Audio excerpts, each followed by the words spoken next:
Hello. मैं विकास चंद्रा। पहले भी कुछ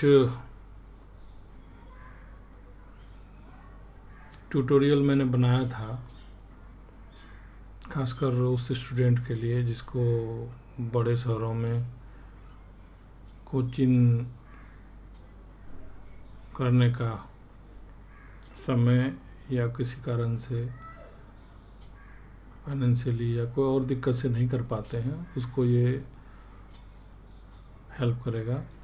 पहले मैंने कुछ कन्वेंशनल बनाया था और उसका तो ऑब्जेक्टिव कैसे बनाओगे उसको बनाया था।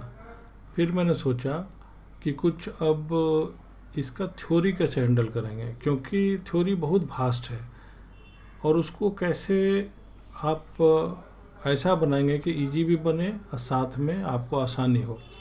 जैसे मैं अभी चैप्टर पकड़ता हूँ, ये देखिए फर्स्ट पेपर का जो सिलेबस है इंजीनियरिंग सर्विसेज का, इसमें मैं सॉलिड मैकेनिक्स पढ़ता हूँ। मैं कोशिश करता हूँ उसको 15-20 या 25 फार्मूले ऐसे हों जो हमेशा आपको याद रहे। और अगर वो फार्मूले याद इसलिए मैं रखने बोल रहा हूँ क्योंकि एग्ज़ाम में टाइम नहीं मिलता और स्पीड भी मैटर करता है, याद भी। और ये तभी पॉसिबल होगा जब आप लोग बार बार ये काम करेंगे। तो इसको मैं फार्मूला पहले लिख दूंगा विदाउट एनी डिटेल और उसके बाद मैं सबको एक्सप्लेन कर दूंगा थोड़ा। अगर उसका आप समझ लेंगे चीज़ों को ठीक ढंग से तो कोई भी सवाल 90% आपका इंजीनियरिंग सर्विसेज का बन जाएगा इस चैप्टर से उठाया हुआ। इसी को कोशिश मैंने किया है। अब देखते हैं। अब देखिए, अब जैसे ये है इंजीनियरिंग पेपर फर्स्ट का सॉलिड मैकेनिक्स, उसमें जैसे कुछ फार्मूलेज हैं, मैं सबको इनुमरेट कर दिया उस चैप्टर से संबंधित। चैप्टर में क्या क्या है क्लियर है, इसको मैं उठा रहा हूँ। इलास्टिक कांस्टेंट है, स्ट्रेस है, प्लेन स्ट्रेस है, स्ट्रेन है, प्लेन स्ट्रेन है, Mohr circle of stress and strain है, इलास्टिक थ्योरीज ऑफ फेल्योर है, प्रिंसिपल स्ट्रेसेस है, बेंडिंग, शियर एंड टॉर्शन है। इसमें मैं बेंडिंग, शियर एंड टॉर्शन बाद में टेकअप करूँगा। अब देखूँ ये कितना टाइम लेता है। अब देखिए सारे फार्मूले जो यूजुअली हम लोग डायरी में लिख के रखते थे और याद रखते थे वो मैंने नोट किया। जैसे ये स्ट्रेस स्ट्रेन से है, delta L P L upon है। दूसरा शियर स्ट्रेन से, तीसरा रिएक्शन कैसे नोट करेंगे, तो सॉलिड में कैसे, ये सब चीज़ें याद रहनी चाहिए। उसमें आप कैलकुलेट करेंगे टाइम खराब होगा। सेल्फ वेट के कारण एक रॉड लटकी हुई तो उसका क्या होगा, एलोंगेशन क्या होगा, उससे स्ट्रेन निकाल लेंगे। ये सब डायरेक्ट पूछ देता ऑब्जेक्टिव में, सीधा टिक मारना होता है। उसी तरह सर्कुलर कोन ट्रंकेटेड है, अगर बाय द वे अगर ऊपर का डाया डी है, नीचे का डी है, पी फोर्स लग रहा है तो क्या होगा उसका delta L, elongation in length, और इससे स्ट्रेन निकाल लेंगे बाद में जो भी हो। सिमिलरली स्क्वायर कोन है, ऊपर का साइड डी डी, नीचे छोटी डी, तो आप देख रहे हैं उसका ये होगा। उसी तरह से थिन प्लेट है। ये सब याद रखना बहुत ज़रूरी है। ये इक्वल स्ट्रेंथ के लिए प्रोफाइल क्या होनी चाहिए बीम की, अगर प्रेशर पी काम कर रहा हो और सेल्फ वेट के कारण, तो उसका ये इक्वेशन होता है, आगे सब क्लियर हो जाएगा। ये फिर कौन है, पॉइजन रेशियो, स्ट्रेन, मैं अभी कुछ नहीं एक्सप्लेन कर रहा हूँ। Volumetric strain, bulk modulus, modulus of rigidity, और रिलेशन है इलास्टिक कांस्टेंट की। ये नॉर्मल स्ट्रेस का इक्वेशन कैसे निकालेंगे, टेंजेंशियल स्ट्रेस, और ये कैसे है। तो देखिए P12 नॉर्मल प्रिंसिपल स्ट्रेस 1-2 क्या फार्मूला है। फार्मूला में देखिए बहुत जगह कहीं सिग्मा एक्स लिखा हुआ है, मैंने पी एक्स लिया है, इससे कोई प्रॉब्लम नहीं। टाउ एक्स वाई लिखा रहता है, तो अभी वो आप देख लीजिएगा। कोई भी चीज़ को समझना इम्पोर्टेंट है, वो एप्लीकेशन में तो आ ही जाता है। अब मोर्स का कंसेप्ट जो है देखिए एक्स एक्सिस वाई एक्सिस है। अगर नोन है, सपोज क्यू नोन है, आपका पी एक्स और पी वाई नोन है, अगर आप पी एक्स को यहाँ प्लॉट करेंगे, पी वाई को प्लॉट करेंगे और क्यू को प्लॉट कर देंगे तो सर्कल बनाना आसान होगा। अगर सर्कल बन गया तो सब चीज़ निकल जाएगा। मोर्स से काम करना बहुत आसान है। उसी तरह स्ट्रेन का चलते हैं। अब पहला मैं एक्सप्लेन करना चाहूँगा, पहला जो स्ट्रेस स्ट्रेन का था, बड़ी सिंपल सा है, ये हुक्स लॉ पे बेस्ड है। इसमें मैं कुछ लाइन लिखना चाहता हूँ जो हमेशा याद रहना चाहिए। जैसे external forces acting on rigid body are termed as loads. इसमें कोई दिक्कत नहीं है। All externally apply load deform an elastic material, elastic material में जान के लिखा है, क्योंकि अगर मटेरियल दूसरा हो तो ये रूल अप्लाई नहीं होगा। The deformation is measured in strain and resisting load is indicated by stress. अब सपोज कीजिए स्ट्रेस पी है तो load divided by cross section area, इसमें कोई दिक्कत नहीं है। अगर किसी बॉडी पे सपोज कीजिए ये है, अगर इस पे लोड काम करेगा और आप सेक्शन काटेंगे तो नेचुरली इसके बीच में स्ट्रेस डेवलप करेगा। स्ट्रेस होगा कितना, जो टोटल लोड सपोज पी है, अगर ये रॉड है या कुछ है तो क्रॉस सेक्शनल एरिया जितना होगा पी बाई होगा स्ट्रेस। इसमें कोई दिक्कत नहीं है, मेरे हिसाब से कोई दिक्कत नहीं है।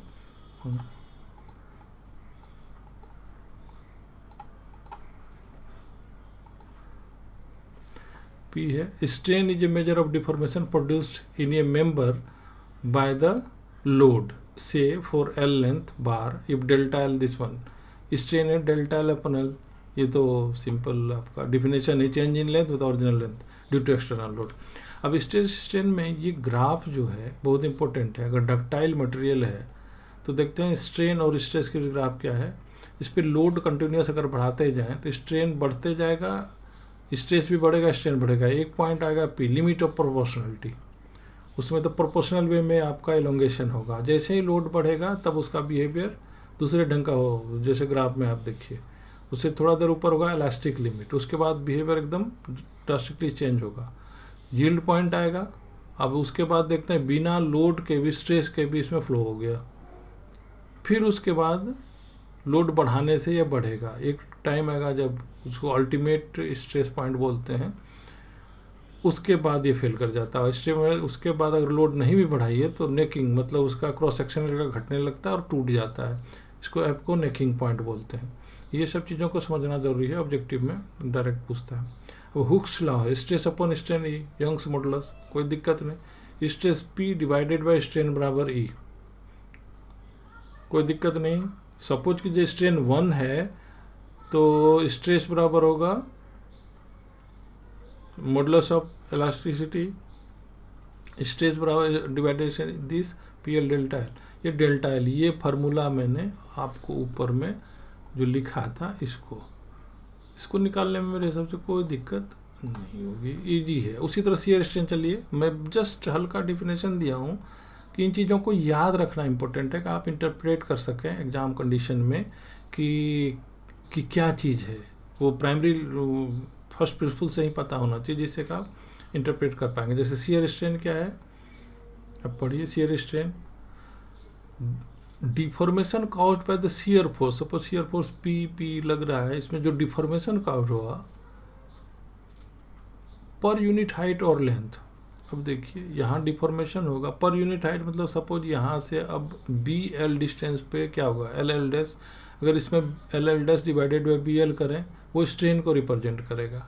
उसी तरह से M M dash divided by B M बराबर टेन साइड थीटा बराबर perpendicular divided by base tan phi जो होगी। तो फाई बहुत छोटा होगा क्योंकि डिफॉर्मेशन में अगर वो इलास्टिक लिमिट के अंदर ही रहता है तो अगर उसमें बहुत ज़्यादा डिफॉर्म करेगा तो ब्रेक कर जाएगा, फेल हो जाएगा, लेकिन वो बहुत कम होता है ये फाई, इसलिए 10 बराबर फाई इज स्मॉल।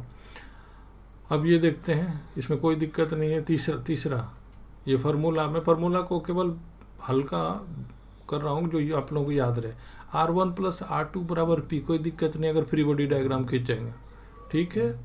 अब डेल्टा एल ए बी, अब ये देखिए इसका फ्री बॉडी डायग्राम खींचा, R1 हुआ, यहाँ R2 हो गया, R1 R2 P बराबर होता है, देखिए खींच लिए। डेल्टा ए बी इसका निकाले, R1 A divided by A E, delta L B C R2 B, इसमें कोई दिक्कत मेरे हिसाब से नहीं होनी चाहिए। आगे सपोर्ट फिक्स है तो इसका मतलब जितना इसमें एलोंगेशन होगा दूसरे में उतना कंप्रेशन होगा, बराबर होगा दोनों। इस दोनों को बराबर कर दीजिए, R2 R1 निकल जाएगा। ये सब चीज़ें याद रहनी चाहिए। अब देखिए ये मतलब सेल्फ लोड के कारण इसमें कितना एलोंगेशन होगा। Suppose area, cross sectional area pi D square by 4 अगर डी है इसका dia, weight of bar W X suppose यहाँ। अब इसके नीचे वाई के नीचे अगर मैं लूँ गामा ए, गामा डेंसिटी है ए इंटू वाई वॉल्यूम हो गया, तो इसका वेट हो जाएगा डेंसिटी। अब इसमें एरिया ये यहाँ से पुट कर दिए this value, elongation delta by W x, ये जो इसके नीचे का वेट है डब्ल्यू एक्स का वैल्यू आपने निकाल लिया है, इसको वैल्यू पुट डी वाई ए अपॉन ई जो फार्मूला होता है आप पुट किए तो ये वैल्यू निकल गया गामा। ये सब डायरेक्ट पूछ देता है ऑब्जेक्टिव में मेरे हिसाब से। देखिए एकदम कोई दिक्कत नहीं, यहाँ जो भी है ये सब याद रहना चाहिए और आपको ये प्रोसेस पता होना चाहिए। सिमिलरली ये इसमें केवल ये है कि देखिए D1 इस जगह जो निकालेंगे BC, D1 बराबर होगा D छोटी d, और ये प्रोपोर्शनल ले लिए। यहाँ अगर d है तो यहाँ से यहाँ तक में कितना वेरिएशन हो, d minus D divided by l, और x डिस्टेंस चला है इसको जोड़ दिए तो यहाँ का d होगा d plus D minus D upon L into x. तो एरिया इससे निकल जाए crossing pi by 4 D square D1 square, इस जगह का एरिया निकल गया। तो अब देखिए फार्मूला आता है आपके पास पी डी एक्स बाई ए, इसमें कोई दिक्कत नहीं। 4 अब वैल्यू इसमें पुट कर दीजिए, d का वैल्यू है dx है ए निकल गया, e हो गया dx है, p ऊपर का तो वैल्यू पड़ा हुआ है, p तो कांस्टेंट है। अब एरिया वेरिएबल था, एरिया नीचे ले दिया, dx के रिस्पेक्ट में वेरिएबल था, इसको इंटीग्रेट किए, इंटीग्रेशन में ये आया, इसमें कोफिशिएंट लगा हुआ है तो ये यहाँ चले जाएगा उल्टा होकर 1/दिस होता है, यहाँ चला जाता 1/l, इसको आप पुट कीजिए ये वैल्यू आएगा। सिमिलरली ये सब मैं बहुत ज़्यादा एक्सप्लेन नहीं करूँ, उसी तरह से ये निकाला गया है, आप देख लीजिएगा। और ये वही है, केवल वेरिएशन अब यहाँ का डाया निकालते हैं इसके रिस्पेक्ट में, फिर इसको वैल्यू पुट करते हैं ए निकाल के जो है, इसको देख लीजिए। Required configuration of column of uniform strength under load P and self wait.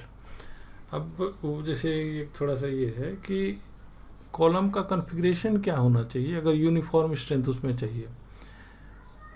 As per above condition the P will be the same at any section, मतलब प्रेशर यहाँ जहाँ भी काउंटर हो उतना ही होना चाहिए section due to external pressure and self weight, मतलब बराबर होना चाहिए सब जगह। अब A B and C D को कंसीडर करते हैं, क्रॉस सेक्शन में ए होगा तो ये बढ़ जाएगा, दूसरा वाला नीचे बढ़ेगा। Density of material suppose W, gamma लगते हैं डब्लू लिख दिया। Now P A plus D A, यहाँ का प्रेशर जो पी ए इतना हो जाएगा। अब पी डी ए बराबर क्या हो गया, पी ए कट गया, इतना बराबर हो गया, उसको A1 से यहाँ तक और 0 से H तक इंटीग्रेट किए तो लॉग का तो आप जानते हैं dx अपॉन x का इंटीग्रेशन लॉग में होता है, और A2 A1 वैल्यू पुट के ये होगा WH ऑफ दिस वन। अगर इसको पलटेंगे तो e to the power this चला जाएगा A2 अपॉन A1 जो कि लॉगरिथमिक बिहेवियर है, बस ये निकल गया। उसी तरह से आप ये निकाल सकते हैं। इतना ही करने के बाद आप देखिएगा करीब इतने क्वेश्चन, जिन सर्विस 18 उधर है 4 क्वेश्चन था इस चैप्टर से ऑब्जेक्टिव में, 2017 में 7 था, 16 में 9 था। इस तरह से देखिए कितना बड़ा कंट्रीब्यूशन है, इतना ही चीज़ याद रखना है। जब आपसे ये हो जाएगा तब मैं कहूँगा आप टेक्स्ट बुक पे चले जाइए, आपको हल्का लगने लगेगा चीज़ें अगर इस ढंग से पढ़िएगा। जैसे 15-20 फार्मूला में इसको मैंने डाला, उसको याद करने, उसको समझने के लिए बोला, और देखिए कितने सवाल को सॉल्व कर रहा है। आप सवाल बनाइए, आपका कॉन्फिडेंस बढ़ता चला जाएगा। फिर आते हैं अब ये फार्मूला पॉइजन रेशियो, ऊपर में सारे लिखे हुए हैं जिसको मैं केवल एक्सप्लेन किया हूँ। पॉइजन रेशियो सिंपल ये है ratio of lateral strain to longitudinal strain. Lateral strain suppose यही बॉडी देखिए, सपोज कोई चीज़ इधर खींच रही है, चारों तरफ खींच रही है, तो अगर इसको कोई इधर खींचे और इधर भी खींचे तो इसका भी इम्पैक्ट इधर आएगा। इधर खींच रहा है, इसमें सपोज कोई स्ट्रेन डेवलप किया, अगर इधर कोई चीज़ खींच रहा है तो इसके कारण इसमें घटेगा, और कोई बाहर भी खींच रहा है उसके कारण घटेगा। तो सबका इसमें असर आता है। तो वही कहते हैं ratio of lateral strain to longitudinal strain is constant with elastic limit for a homogeneous material and known as Poisson's ratio. उसको पॉइसन रेशियो बोलते हैं। Sign convention to be followed से increase in the length positive then decrease in length negative. Volumetric strain होता है delta भी, change in suppose इस total में इतना फोर्स काम कर रहा है तो वॉल्यूम अगर चेंज होगा तो इनिशियल वॉल्यूम से डिवाइड करेंगे, इसको वॉल्यूमेट्रिक स्ट्रेन बोलें। अब 11 पर जो फार्मूला था ये, अब इसको कैसे निकालें। डेरिवेशन बेसिकली जानना बहुत ज़रूरी है कि प्राइमरी आइडिया होनी चाहिए। अब ये रेक्टेंगुलर ब्लॉक को कंसीडर कीजिए जिसमें P1, P2, P3 x Y Z direction में काम कर रहा है। All are tensile. से strain due to these forces are EX। X की तरफ स्ट्रेन EX है, वाई की तरफ EY, जेड की तरफ EZ है, respective direction. Then now dimension after applying these force, dimension क्या होगा L प्लस LEX। इसमें तो कोई दिक्कत नहीं होनी चाहिए क्योंकि इंक्रीज होने के बाद डेल्टा L, जैसे EX का अगर ऊपर से आप कंसीडर करेंगे, यस क्या होता है delta L upon L। Delta L मतलब ये बढ़ा, ये L से मल्टीप्लाई कीजिए तो L प्लस ये डेल्टा L हो जाएगा, B प्लस डेल्टा B जो इंक्रीज है। अब तीनों को मल्टीप्लाई कर दिया इसने, B plus delta B।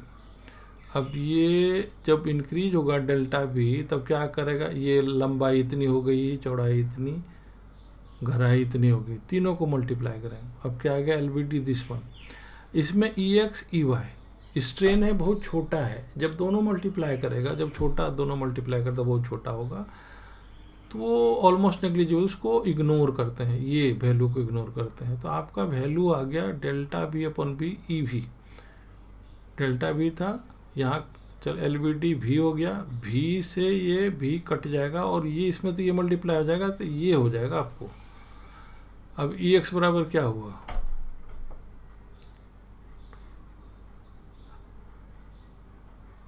EX EY EZ। EX बराबर P1 by M, P2 by ME, P3 by ME। जैसे EX हुआ, ये X की तरफ काम कर रहा है, दोनों डिफरेंट डायरेक्शन कर रहा है, तो उसमें ये पॉइसन्स रेशियो से मल्टीप्लाई 1/m से मल्टीप्लाई हुआ, उतना घटाया। P3 है 1/m से मल्टीप्लाई उतना घटाया। EX डे होगा, उसी तरह EY हो जाएगा, EZ होगा। अगर EB में ये वैल्यू पुट कीजिएगा तो तीनों वैल्यू जोड़ दीजिए तो क्या होगा, इतना वैल्यू हो गया इसका। अब सपोज कीजिए 12वां इक्वेशन जो उसको मैं देख रहा हूँ।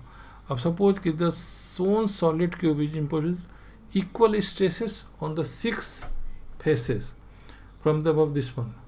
अब क्या हुआ, P1 P2 सपोज P है, इफ P2 बराबर P3 बराबर 0, इसमें देखिए P2 P3 0 होगा, क्या P upon E 1 minus 2m हो जाएगा, simple P upon 1 minus 2m। If तीनों बराबर है 3P दिस वन। अब देखिए इसको क्या करते हैं, hence in this case volumetric strain is 3 times the linear strain along any of the 3 principal axis। ये देखिए लीनियर में सिंगल था, अगर ये तीनों बराबर हुआ तो 3 टाइम्स हो गया उसका, 3 इतना, 3 इतना, ये हो एक वैल्यू ये हुई, ये 3 टाइम्स हो गया, वही कह रहा है इसमें। The case the ratio of normal stress and volume called the principal axis. In this case, ratio of normal stresses and volumetric strain is called the bulk modulus, K बराबर P upon EV। Circular road के लिए अगर फिर यही value आप put कीजिएगा तो EV बराबर हो जाए 2ED। ये डायमीटर की दिशा में है, ये लेंथ की दिशा में है, और वॉल्यूम के लिए आप देखिएगा 3ED हो जाएगा। ये सब चीज़ें एक बार पढ़ के मतलब याद करने। और मॉडुलस ऑफ रिजिडिटी वो सिंपल, वो डिफिनेशन है shear stress upon shear strain Q upon 5। अब रिलेशन, ये रिलेशन निकालने के लिए देखिए इसको समझिए थोड़ा सा, ये बहुत इंपॉर्टेंट है, अब इसको समझना जरूरी है। सपोज कीजिए ABCD क्यूब है ए साइड में, ड्यू टू शियर Q लग रहा है surface AB and CD, there will be little deformation होगा, ही डिफॉर्मेशन होगा इसमें, and the shape will be ABC C dash D dash यहाँ आ गया सपोज कीजिए ये शेप, ठीक है ना। तो डीएल आप इसमें खींचिए, डीएल को इसके परपेंडिकुलर खींचिए, ये जो बढ़ के ये कॉर्नर इधर चला गया, और ये एंगल 45 था तो ये भी ऑलमोस्ट 45 ही होगा क्योंकि बहुत लिटिल डिफॉर्मेशन है। तो 5 बराबर क्या हो गया, 5 आपका ये है D dash upon A D, कोई दिक्कत, 5 बराबर डी डैश एल। अब इसको डी डैश एल ये cos 45, ये 45 जोड़ेंगे तो डी डी इसका वैल्यू होगा, जो कोशियन फार्मूला होता है। अगर ये 45 एंगल है तो ये देखिए 45 एंगल है तो डी डैश एल को इसमें कन्वर्ट कर दिए डी डी इसमें, इतना हुआ, और ये वैल्यू पुट किया, ए डी को भी कन्वर्ट कर दिए बी डी में, बी डी में ए डी को कन्वर्ट कर दिया, 45 का एंगल है तो ये आपको ये आ जाएगा। तो 5 बराबर देख रहे हैं 2 times D by B D. ये बातें आपने कंक्लूड किया क्योंकि ये 45 का 1/√2 होता है, इतना आ गया। अब है लॉन्गिट्यूडनल स्ट्रेन डायगोनल डायरेक्शन। अब डायगोनल डायरेक्शन में जैसे आप इधर ऐसे काटिएगा तो यहाँ इधर खींचेगा, यहाँ इधर खींचेगा, तो यहाँ का स्ट्रेन निकाल रहा है। इसमें दो तरह काम हो रहा है, एक तो इधर खींचेगा, एक तरफ जो इधर खींच रहा है इसका दबाव भी इधर से बनेगा, मतलब दो तरह का फोर्स काम रहा है, एक तो खींच रहा है, एक दबाव भी इस पर डाल रहा है। तो पॉइजन रेशियो बोला इसमें भी लगेगा। अब देखिए ई एल बराबर D dash L B D 5/2, D dash L divided by B D, जो एलोंगेशन हुआ है ई एल, ठीक है ना। ये हुआ कितना, D dash L B D 5/2, यहाँ से इसमें वैल्यू पुट कर दिए, ये देखिए सिंपल निकल गया। अब C बराबर क्या होता है, Q/5, C बराबर Q2L, इससे देखिए EL 1 2 5 का वैल्यू पुट कर दिया, यहाँ इतना निकला। अब EL बराबर Q/E, Q/ME, 1 for tension other for compression, Q/2C, इसी से निकला है इसको, ये वैल्यू हुआ। तो E का वैल्यू देखिए ये रिलेशन में आ गया, ये बड़ा इंपॉर्टेंट रिलेशन है। थोड़ा अस्थिर होके समझ के कोई दिक्कत होगा तो बुक कंटैक्ट कीजिएगा, इसमें मेरे हिसाब से कोई दिक्कत नहीं होगी। ई और सी में रिलेशन उसी तरह से ई और के में रिलेशन निकला है, net tensile strain along this one. अब ये सब टेंसाइल लगा दिया है, ये फार्मूला हुआ पी के बराबर P/E दिस वन। इसको ध्यान से देखिएगा, आपका रिलेशन इस्टेब्लिश हो जाएगा, सिंपल है। और सिविल इंजीनियरिंग में कोई ऐसा है नहीं, वो सारे फोर्स हैं, इक्विलिब्रियम करना है या अरिथमेटिक है, इसमें कोई ज़्यादा ये नहीं करना। अब देखो stress on inclined plan rectangular 15 और 16 पर देखिए। अभी प्रिंसिपल स्ट्रेस बहुत इंपॉर्टेंट है, प्रिंसिपल स्ट्रेस वाला। अब देखिए इसमें मैंने एक एक यूनिट को नहीं कंसिडर किया, इसमें सारे फोर्स लगा दिया। आप इसको तोड़ के आप बना लेंगे, इसको अगर इतना लंबा दिख रहा है लेकिन मैंने कुछ नहीं किया इसमें, और हर एक चीज़ को बहुत ही सिंपल वे में लिया गया है कि जो आपको समझ में आए। जैसे ये वेज है, इस पे काम कर रहा है PX के तरफ, और सीयर काम कर रहा है, तो उससे एक ही वेज काटा ये, और उसका इक्विलिब्रियम को कंसीडर कर रहे हैं, जिससे कि फार्मूला निकल जाएगा। देखो stress of an inclined plane in rectangular block subjected to 2 mutually perpendicular normal stresses and 2 shear stress, जो आप फिगर देख रहे हैं। वेज को यहाँ काटा थीटा पे, तो आप देख रहे हैं Q1 जो फोर्स है इस पे लग रहा है, ये PX। अब इसको इक्विलिब्रियम को कंसीडर करके फार्मूला ड्राइव करना है। अब Q1 क्या होगा, Q शियर स्ट्रेस है, BC ये लंबाई है, थिकनेस चौड़ाई है, इसमें कोई दिक्कत नहीं। Q2 इस पे QC इंटू T। अब देखिए सब चीज़ को C को फिर इसमें कन्वर्ट कर देंगे, क्योंकि इसका वैल्यू हम लोग B लिए हुए हैं, जिससे होगा कि B में इसको पुटअप करेंगे। जैसे लंबाई तो यहाँ अगर सपोज L लेते तो यहाँ यूज नहीं कर पाते, एक फिक्स लेंथ है, इसी को सब में कन्वर्ट कर देंगे। तो BC tan थीटा C बराबर होगा, और ये क्यू बी टी थीटा। अब तो पी एक्स भी निकाल लेंगे, पी वाई निकाल लेंगे।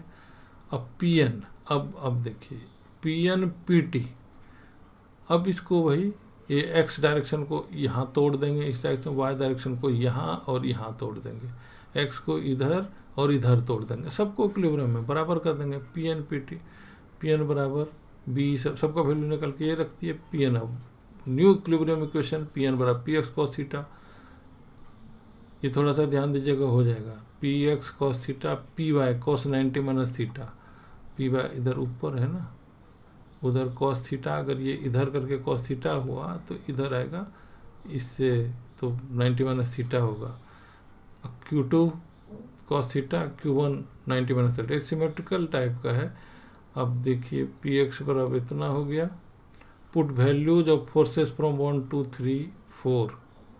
अब सब जो निकाले हैं ये बी टी कॉस थीटा, ये फोर्स, ये सारा वैल्यू पुट कर दीजिएगा तो एक इक्वेशन आएगा आपको, ये नॉर्मल इक्वेशन ये आ जाएगा, बहुत इंपॉर्टेंट है मेरे हिसाब से। अब इसमें दिक्कत नहीं होगी, उस तरह से वैल्यू निकालना है, इक्विलिब्रियम में पुट कर देना है। पी एन और पी टी का वैल्यू निकल गया, दो चीज़ का निकल गया था। अब इसमें क्या है, कभी होगा पी वाई नहीं है, कभी पी एक्स नहीं है, थीटा का वैल्यू दिया हुआ, आपका नॉर्मल निकालने में कोई दिक्कत नहीं होगा। पी टी निकल गया। Now plan under consideration P T. अब देखिए ये उस हिसाब से फोटो बना, जैसे एक ग्राफ बनाया। देखिए अगर base P X minus P I हो, टू क्यू दिस वन हो, तो ये हाइपोटेन्यूज क्या होगा, इतना होगा। और 10 टू थीटा अगर कंसीडर करें, जैसो प्रिंसिपल स्ट्रेस पी टी बराबर 0 अगर पुट कर देते हैं, क्या हुआ, P X sine theta 10 two theta बराबर 2 Q P X minus P Y, 2 Q P X minus, उसको इसने प्लॉट कर दिया, इसको 0 किया तो ये निकला 10 टू थीटा निकला, ऐसा कर दिया। तो आप तो इसमें देखिए 2 थीटा और 10 180 प्लस 2 थीटा सेम वैल्यू होगा, यहाँ छोटी गलती होगी यहाँ 2 थीटा, तो 2 थीटा का वैल्यू जो होगा वो इसको सेटिस्फाई करेगा। तो अब देखिए सपोज कीजिए एक थीटा 1 एक थीटा 2 है, साइन 2 थीटा 1 वैल्यू पुट किया, कॉस 2 थीटा 1, वही ट्रायंगल से ही साइन में क्या होता है 10 perpendicular base cos base this one, cos है तो बेस डिवाइडेड बाय हाइपोटेन्यूज, वो वैल्यू पुट अप कर दिया, फिर इसका लिया, अगर माइनस होगा sine 2 theta 2 Q value put. अब देखिए put value of sine theta cos this one, सारे वैल्यू इसमें पुट कर दिए सिमिलरली, ये इक्वेशन आ जाएगा आपको, ये इसको निकालें। अब प्लान ऑफ मैक्सिमम शेयर, अब maximum share will be theta 1 plus 40 theta 1, ये बहुत इंपॉर्टेंट लाइन है, ये अक्सर कोई इनको सवाल इसमें घुसा देता है। अब क्यू मैक्स देखिए P1 माइनस P2 होता है, तो इतना हो जाएगा, बस इसी का एक खेल है। अब sign convention, tensile stress, positive compressive stress, shear stress, ये देखिए टेंसाइल स्ट्रेस को पॉजिटिव लिया, कंप्रेसिव को नेगेटिव लिया, shear stress causing rotation counter clockwise inside element P positive, theta positive if counter clockwise X. अब मोर सर्किल देखिए, मोर circle इसको और इजी कर देता है। सपोज कीजिए कि दो वैल्यू है आपको पी एक्स पी वाई है, आप स्केल पे अगर सर्कल खींचते हैं, एक्स डायरेक्शन वाई डायरेक्शन है, तो क्या हुआ, अगर ये खींच लिया ये खींच लिया, क्यू का वैल्यू है पुट करते हैं, ये रेडियस निकल जाएगा, रेडियस निकलेगा आप सर्कल खींच सकते हैं, सर्कल खींचेंगे तो अगर थीटा है यहाँ से लीजिएगा तो ये वैल्यू फाई का दे देगा, यहाँ से ये वैल्यू फाई का दे देगा, अगर यहाँ से खींचिएगा ऐसे।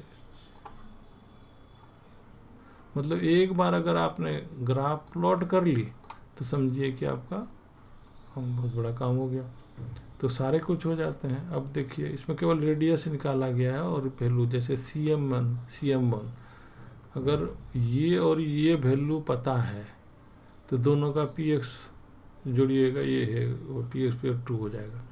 CL1 निकालना है, CL1 रेडियस निकालना है, देखते हैं बेस स्क्वायर दिस स्क्वायर, और उसका वैल्यू ऑलरेडी निकल गया। ये इसको पुट अप कर दीजिए, वो इक्वेशन बन जाएगा। तो बड़ा आराम से इक्वेशन डिराइव हो जाता है इसमें। स्ट्रेन भी इसी तरह से निकल जाएगा। एक चीज़ मैंने जोड़ दी इसमें, थर्मल टेम्परेचर स्ट्रेस, ये अक्सर सवाल पूछता है। ये तो स्ट्रेस इसमें देखिए, सपोज कि दो मटेरियल है जिसका cross section coefficient of temperature जो है, जिससे 1 डिग्री टेम्परेचर बढ़ना जितना उसका लेंथ बढ़ता है, cross sectional area, modulus of elasticity, दोनों का अलग अलग है। तो देखिए सपोज कीजिए कि एक कम बढ़ता है, अगर फ्री उसको हिट करें, एक ज़्यादा बढ़ता तो क्या होगा, ये कम बढ़ेगा। अब दोनों अगर जॉइंटेड है तो कम बढ़ेगा, यहाँ रहेगा, ये ज़्यादा बढ़ेगा यहाँ। अब फिर दोनों में एक लोड डेवलप करेगा, प्रेशर डेवलप करेगा, जो इसको यहाँ दबाएगा, इसको, क्योंकि रहेगा तो बराबर ही, उसी को यहाँ यूज किया। Common strain EX, free strain EY, free strain. अब E बराबर देखिए BF/L, ये L इसका लेंथ है। EX बराबर BC/L, तो BF/L माइनस CF/L, BF/CF/L, इसको लिख सकते हैं, कोई दिक्कत नहीं।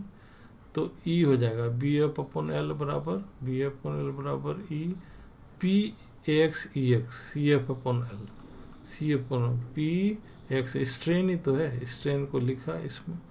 उसी तरह UI निकाला, दोनों वैल्यू निकल गया। आप इसको तोड़ लीजिए, वैल्यू पुट कीजिए दूसरा, ये निकल जाएगा।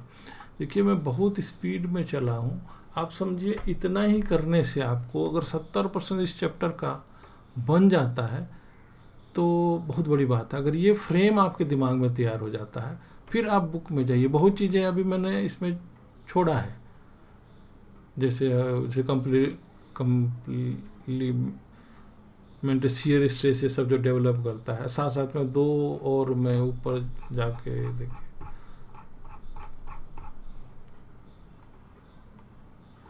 इसमें दो चीज़ें और हैं, मैं बहुत तेज गति चला। Elastic theories of failure, principal stress, bending, shear and torsion, इसको भी मैं टेकअप करूँगा। पहले इसको देख लीजिए, मैं केवल रास्ता बता रहा हूँ, काम आपको करना है। और ये इतना टफ नहीं है, अगर आप मैनेज्ड वे में आप चलते हैं तो कोई दिक्कत नहीं है, आप बड़ा आराम से इसको कर सकते हैं। इसमें मेरे हिसाब से इसको थोड़ा ध्यान दीजिएगा, देखिएगा, ये फिर आराम से हो जाएगा। फिर मैं कोशिश करूँगा और भी बनाना, अगर कोई हेल्प होता है। और इतना कोई टफ नहीं है, पढ़ते रहिए, सब चीज़ हो जाएगा।